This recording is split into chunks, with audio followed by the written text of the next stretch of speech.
Mr. Speaker, cuts to the Department of Fisheries and Oceans have left our fishermen feeling like they've been set adrift in a sea of uncertainty written off by this Conservative government.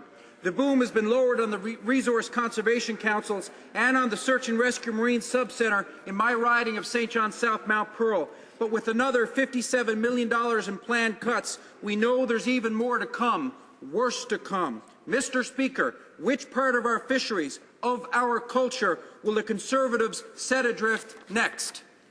Well, Minister of Fisheries and Oceans.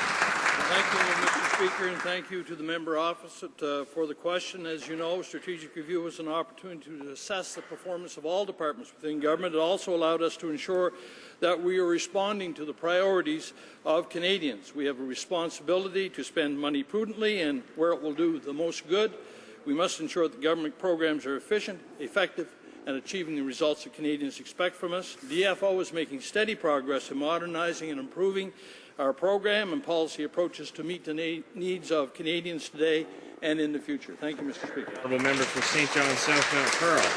Mr. Speaker, early this afternoon I will have the pleasure of opening debate on my private member's bill calling for an inquiry into the Newfoundland and Labrador fisheries. Yes. The Newfoundland and Labrador Fisheries Rebuilding Act proposes that today, 20 years after the shutdown of the commercial groundfish fisheries, we begin the process of rebuilding.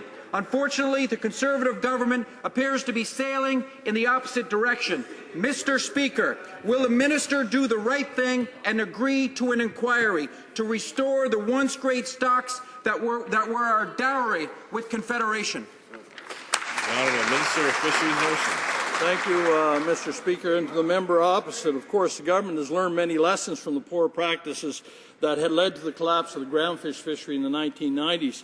And while some may prefer to live in the past, Mr. Speaker, our government has no intention of conducting a formal review into the collapse of the cod fishery. In fact, Mr. Speaker, in some areas, for example, on the eastern shelf, we have seen some positive indicators that our efforts are starting to pay off, and we will continue with fisheries reform and further implementation of sustainability policies. Thank you, Mr. Deputy de Gaspésie.